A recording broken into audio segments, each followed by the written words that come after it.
بسم اللہ الرحمن الرحیم الحمدللہ رب العالمین والصلاة والسلام علی سید المرسلین اما بعد فاعوذ باللہ من الشیطان الرجیم بسم اللہ الرحمن الرحیم درود پاک پڑھ لیجئے اللہم صلی علی سیدنا و مولانا محمد وبارک وسلم صلاۃ و سلام علیک یا سیدی یا رسول اللہ۔ آج جو سوال ہے وہ یہ ہے، اگر کوئی عورت حمل سے ہو اور 8واں یا 9واں مہینہ چل رہا ہو تو ایسی عورت رمضان المبارک کے روزے اگر چھوڑنا چاہے تو چھوڑ سکتی ہے یا نہیں چھوڑ سکتی؟ ایک بات یہ بھی ذہن میں رہے کہ حالت حیض کے اندر جو وہ عورت روزے نہیں رکھے،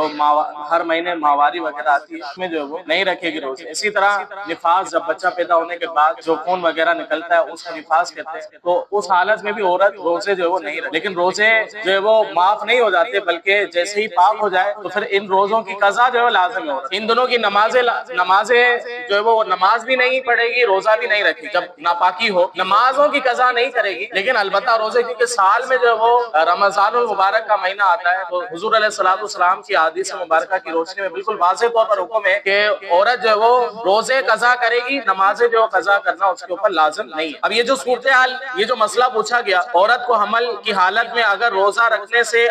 اپنی یا بچے کی جان پر نقصان کا صحیح اندیشہ ہو تو اس صورت میں وہ رمضان کا روزہ چھوڑ کر بعد میں قضا کر سکتی ہے، ورنہ جو ہے وہ نہیں چھوڑ سکتی۔ مفتی امجد علی اعظمی رحمۃ اللہ تعالی علیہ فرماتے ہیں، حمل والی اور دودھ پلانے والی کو اگر اپنی جان یا بچے کا صحیح اندیشہ ہو تو اجازت ہے کہ اس وقت روزہ نہ رکھے، خواہ دودھ پلانے والی بچے کی ماں ہو یا دائی، اگرچہ رمضان میں دودھ پلانے کی نوکری کی ہو۔ واضح رہے کہ نقصان کا اندیشہ ہونے یا نہ ہونے کے لیے غالب گمان کا ہونا ضروری ہے، محض وہم کا ہونا جو ہے وہ کافی نہیں ہوتا، جیسا کہ صدر الشریعہ رحمۃ اللہ تعالی علیہ فرماتے ہیں، ان صورتوں میں غالب گمان کی قید ہے، محض وہم جو ہے وہ ناکافی ہے۔ غالب گمان کی 3 صورتیں ہیں، اس کی ظاہر نشانی پائی جائے، نمبر 2 اس شخص کا ذاتی تجربہ ہو، یا نمبر 3 کسی مسلمان طبیب حاذق مستور یعنی غیر فاسق نے اس کی خبر دی ہو۔ اگر نہ کوئی علامت ہو، نہ تجربہ ہو، نہ اس قسم کے طبیب نے اسے بتایا، بلکہ کسی کافر یا فاسق طبیب کے کہنے سے افطار کر لینا یعنی روزہ توڑ دینا، اس سے جو کفارہ لازم ہے۔ آج کل کے اکثر اطباء یعنی جو ڈاکٹر وغیرہ ہیں، اگر کافر نہیں تو فاسق ضرور ہے، اور نہ صحیح تو حاذق طبیب فی زمانہ نایاب سے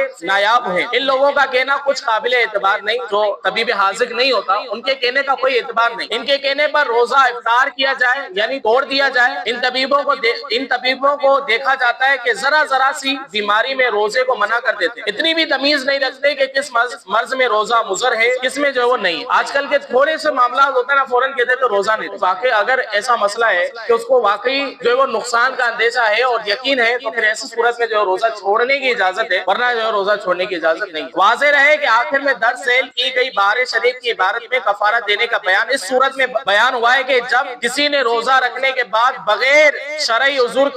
کے توڑ دیا ہو، اگر سرے سے عذر کی بنا پر یا بغیر کسی عذر کے اس نے روزہ ہی نہ رکھا تو صرف قضا لازم آئے گی۔ بغیر عذر کے نہ رکھا ہو تو ساتھ میں سچی پکی توبہ بھی کرنی جو وہ یہ لازم۔ اگلی نشست میں ہم انشاءاللہ سنیں گے خون دینے کے حوالے سے روزہ ٹوٹا ہے یا نہیں ٹوٹا، اور اس کے علاوہ انجیکشن وغیرہ لگانے سے روزہ آیا ٹوٹا ہے نہیں ٹوٹا۔ انشاءاللہ اگلی نشست میں سماعت کریں گے۔ اللہ رب العزت سے دعا ہے کہ اللہ تبارک و تعالی علم دین سیکھ اور اس پر عمل کرنے کی توفیق عطا فرمائے۔ آمین بجاہ نبی صلی اللہ علیہ وسلم۔